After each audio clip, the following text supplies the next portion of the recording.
फिर से इतने कम मार्क्स, पता नहीं मेरा सिलेक्शन हो भी पाएगा कि नहीं। ये टॉपर लोग इतने इतने मार्क्स कैसे ले आते हैं। क्या हुआ फिशर डॉक्टर, तुम इतने परेशान क्यों हो? क्या बताऊं भैया, मैं कितना भी मेहनत कर लेता हूँ लेकिन मेरे मार्क्स ही इंक्रीज नहीं होते हैं। एग्जाम आते आते इतने सारे सिलेबस हो जाते हैं कि मैं पूरे रिवाइज ही नहीं कर पाता हूँ एग्जाम टाइम में। इतने मोटे मोटे नोट्स हो जाते हैं, लास्ट में सब कुछ गो थ्रू ही नहीं कर पाता हूँ। तो इसमें घबराने वाली क्या बात है? शॉर्ट नोट्स बना लिया करो, एग्जाम टाइम आसानी से गो थ्रू कर पाओगे। वो तो ठीक है भैया, लेकिन शॉर्ट नोट्स बनाता हूँ तो वो भी 5 से 10 पेज का हो जाता है। नोट्स से सब कुछ ही शॉर्ट नोट्स में छाप देता हूँ, सब कुछ इम्पोर्टेंट लगता है। कोई बात नहीं, मैं बताता हूँ शॉर्ट नोट्स बनाने का परफेक्ट तरीका। Hi, this is Noman, currently pursuing my first year MBBS at PMCH Patna. तो इस वीडियो में मैं बताने वाला हूँ शॉर्ट नोट बनाने का सही तरीका और कैसे मैंने शॉर्ट नोट्स बनाया था जब मैं प्रिपरेशन कर रहा था नीट का। तो शॉर्ट नोट्स बनाने में आप इन 3 स्टेप को फॉलो करो। तो इसमें पहला स्टेप है कि आपको छोटा छोटा लिखना है। आप जितना छोटा लिख सकते हो उतना छोटा लिखो कि आप आसानी से बाद में पढ़ पाओ। छोटा इसलिए लिखना है कि आपको कम स्पेस में ज्यादा कंटेंट आ जाए। तो कम स्पेस क्यों? कम स्पेस इसलिए कि रिवीजन में सबसे इम्पोर्टेंट होता है माइंड सेट। क्योंकि एग्जाम टाइम में जब आपके पास कम टाइम रहेगा तो आपका माइंड सेट रहेगा कि बस 2 ही पेज पढ़ना है हमें। लेकिन उन 2 पेज में आपका सारा कंटेंट है जो होना चाहिए, मतलब इम्पोर्टेंट है जो जो चीज, वो सारा चीज आपके वो 2 पेज में आ जाएगा। तो इससे होगा क्या, माइंड सेट बना रहेगा आपका, तो वो 2 पेज आप बहुत कम टाइम में ज्यादा कंटेंट को आप रिवाइज कर पाओगे। जब आपके माइंड में रहेगा कि मुझे बस 2 पेज रिवाइज करना है, लेकिन उन 2 पेज में आपका सारा कंटेंट है जो कि इम्पोर्टेंट है, आपको रिवाइज करना है एग्जाम से पहले, वो सारा चीज है ये 2 पेज में। लेकिन माइंडसेट रहेगा अगर आपका कि सिर्फ मुझे 2 पेज ही रिवाइज करना है, तो आप कम टाइम में वो ज्यादा कंटेंट को रिवाइज कर पाओगे एग्जाम टाइम में, जिससे कि आप पूरा सिलेबस को गो थ्रू कर पाओगे कम टाइम में। तो सेकेंड स्टेप में आपको करना है कि आपको उस चैप्टर को पहले मल्टीपल टाइम रिवाइज करना है। बहुत सारे बच्चे ये गलती करते हैं कि क्लास के साथ साथ शॉर्ट नोट्स बनाते जाते हैं, जिससे कि होता है कि आपको हर चीज इंपॉर्टेंट ही लगता है, तो शॉर्ट नोट जो है वो फिर से लॉन्ग नोट्स ही बन जाता है।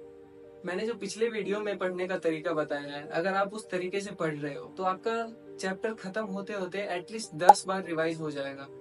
और उतने बार पढ़ के फिर आप शॉर्ट नोट्स बनाते हो तो आपको ये पता रहेगा कि इम्पोर्टेंट क्या है और क्या क्या शॉर्ट नोट्स में लिखने लायक है, तो जिससे कि आपका शॉर्ट नोट्स रहेगा, वो लॉन्ग नोट्स में नहीं कन्वर्ट होगा। तो आई बटन पे उस वीडियो का लिंक दे दिया है, आप उस वीडियो को देख सकते हो। थर्ड स्टेप, ये सबसे इम्पोर्टेंट स्टेप है कि शॉर्ट नोट्स में लिखना क्या है। अब तक तो ये देख चुके हैं कि कितना छोटा लिखना है और कितनी बार पढ़ने के बाद आपको शॉर्ट नोट बनाना है।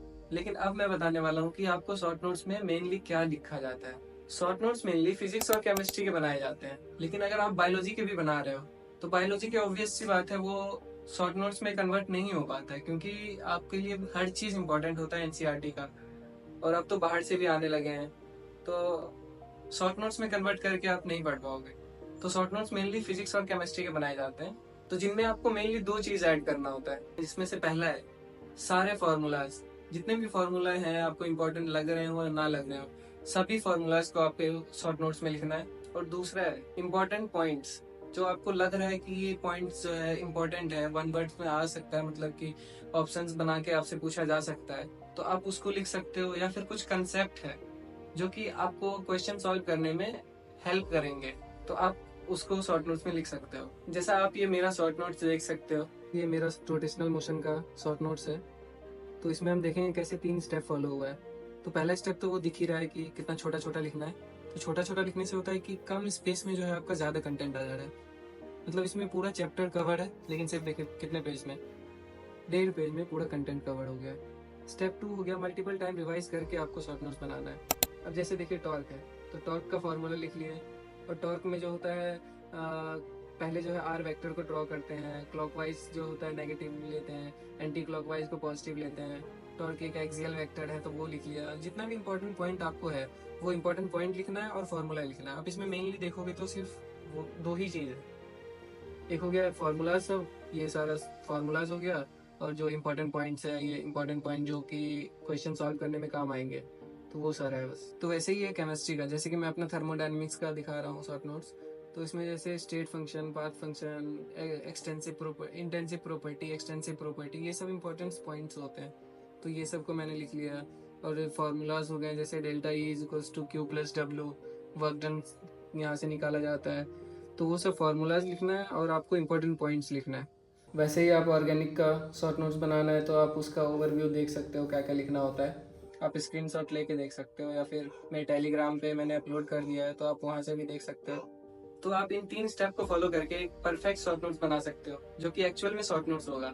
ये नहीं कि आप 5 से 10 पेज का लॉन्ग नोट्स बना रहे हो, फिर से वही बात पड़ जा रहा है, उतना ही टाइम लग जा रहा है रिवाइज करने में। तो आपको ऐसा नहीं करना है। आई होप आपको पसंद आया होगा ये video. So don't forget to press the like and subscribe button. So मिलते हैं अपने अगले वीडियो में, तब तक के लिए बाय।